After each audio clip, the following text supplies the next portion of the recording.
¿Sabías que Jesús cumplió todas las cualidades de ser hombre igual como uno, mientras que manifestó las atribuciones de ser Dios?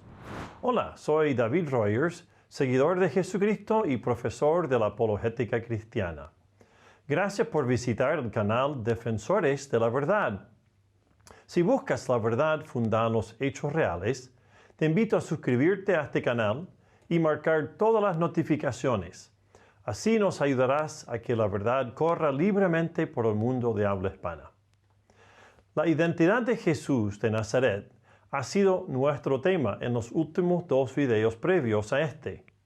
Hoy les daré el tercero en la serie ¿Sabías que Jesús es?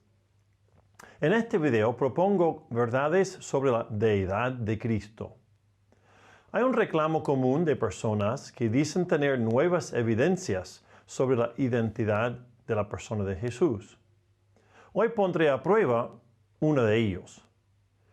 Se está haciendo aclaraciones y aseveraciones sobre su persona, mencionando y refiriéndose a su nacimiento virginal.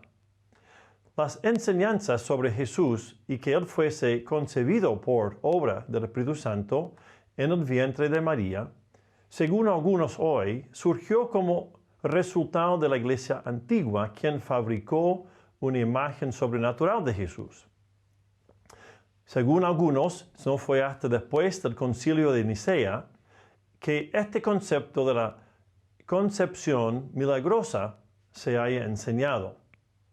Según esta hipótesis, Jesús no fue concebido de manera milagrosa, sino que, debido a relaciones íntimas que tuvo un soldado romano con su madre, María.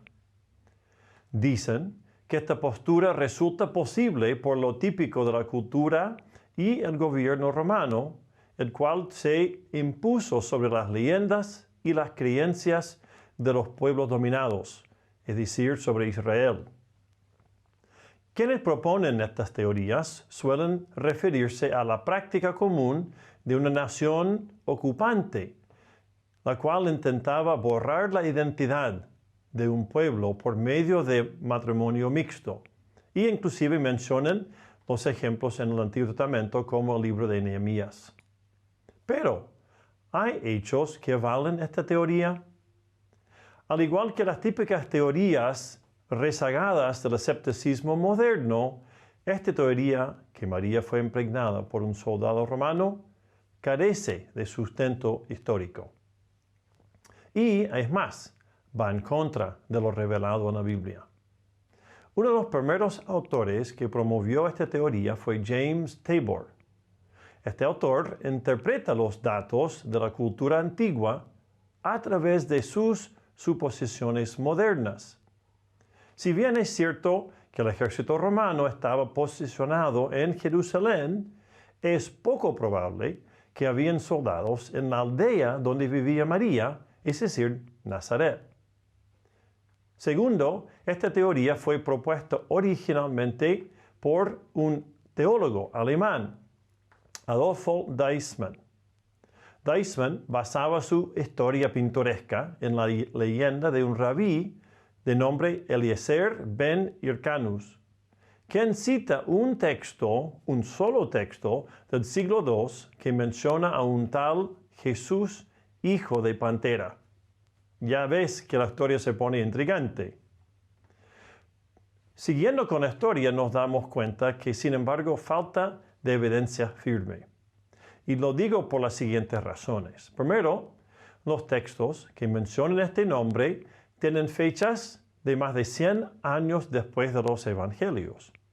Y fueron textos escritos en la época cuando los debates entre los judíos y los cristianos estaban en un punto muy alto.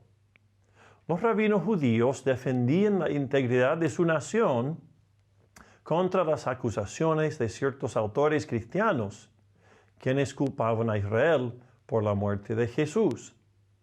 Segundo, también estos textos que nombran al supuesto soldado romano, quien haya, tal vez según ellos, dejado a María embarazada, se refiere a un esclavo, quien ganó su libertad peleando en Bretaña en el año 14 después de Cristo. Este soldado fue parte de las tropas de Tiberio. Ahora escucha lo siguiente, algo muy curioso. Para descifrar quién era este soldado romano, se remonta a un epitafio en una lápida ubicada en Alemania, donde está la inscripción de un, y cito, Tiberio Julio Abades Pantera. Si la información existente es precisa, este soldado, un arquero en las tropas romanos de Tiberio, habría llegado a ser soldado cerca del año 14 después de Cristo. La historia también señala que las tropas del emperador llegaron al río Rin cerca del año 9 después de Cristo, poniéndole a Tiberio Pantera en Bretaña con unos 22 años de edad.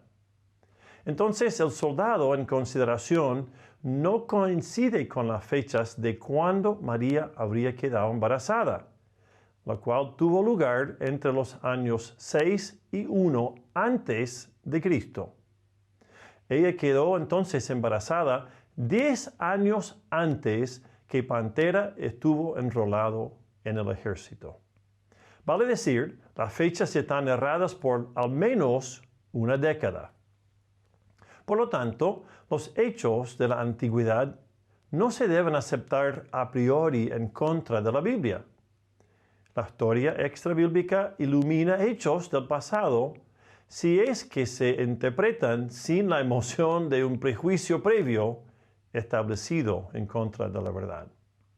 En cambio, la afirmación bíblica de la concepción virginal y milagrosa de Jesucristo se confirma en, por lo menos, 4 fuentes confiables, vale decir, los 3 evangelios sinópticos y también una de las cartas del apóstol Pablo.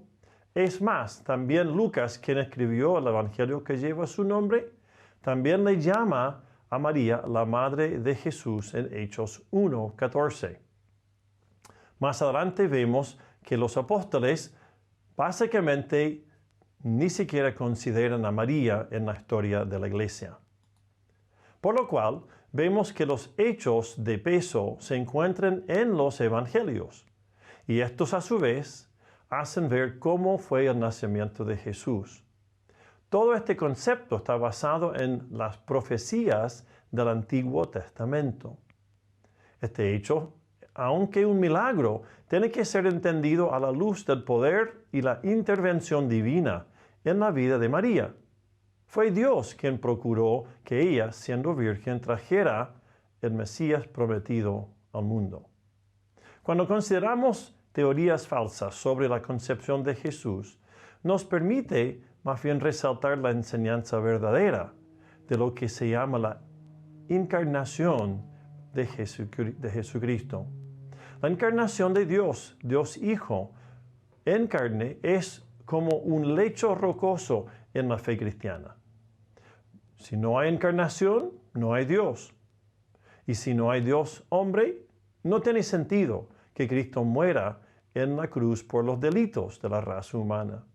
Y si no hay sacrificio por el pecado en la cruz, entonces no hay futuro, no hay esperanza, no hay vida nueva.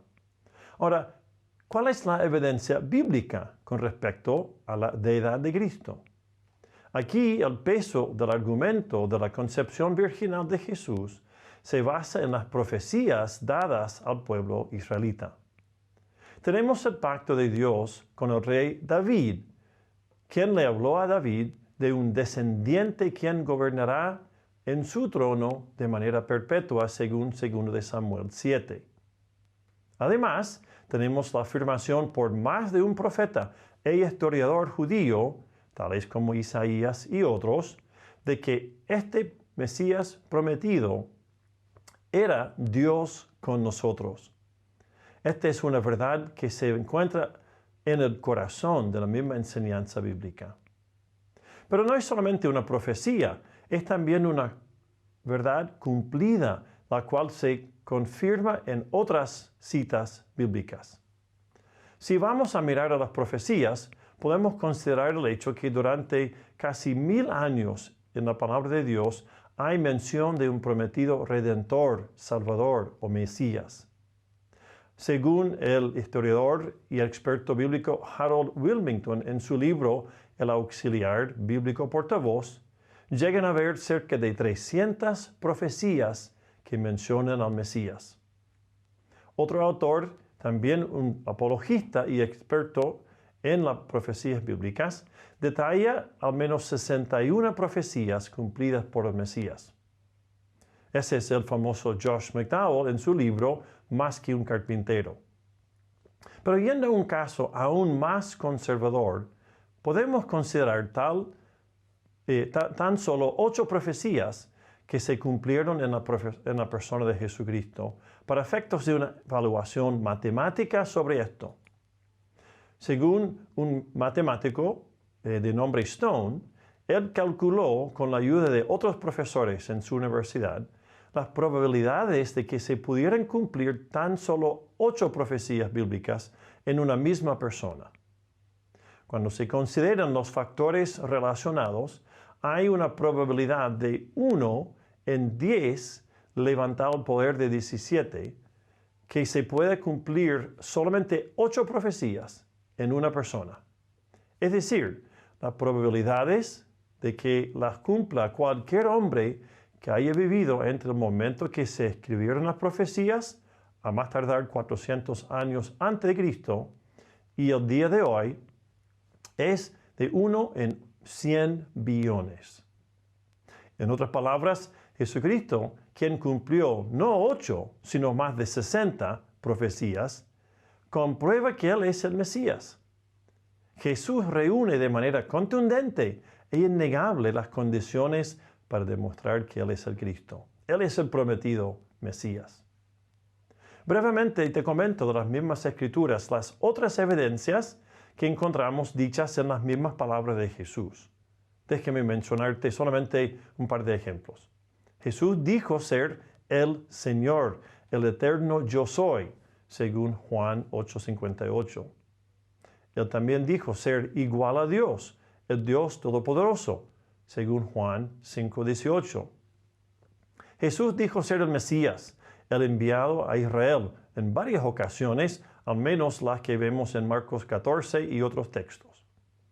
También dijo ser digno de la adoración, en Mateo 28, verso 17. Jesús también dijo tener autoridad y poder igual al Dios Padre, según Mateo 28, 18. Y también les dijo a sus discípulos que pidiesen a Dios Padre cualquier cosa en su nombre y que esa cosa será dada, según Juan 14, 13. En resumidas cuentas, las razones por qué creer que Jesús es Dios son tantas que se han escrito literalmente miles de libros por eruditos que lo apoyan. La verdad es simplemente que Cristo es Dios. Cristo es el que, del cual Dios habló. Él tuvo un nombre exaltado hasta lo sumo y le confirió un nombre que es sobre todo nombre, para que al nombre de Jesús se doble toda rodilla y que toda lengua confiese que Jesucristo es el Señor, para la gloria de Dios Padre. Esta es la verdad sobre la deidad de Jesús, el único Dios hombre, quien reclamó el derecho de ser tu Señor y tu Salvador. No le niegues más el lugar que Él merece. Acéptale hoy día a Cristo como su Salvador. Gracias.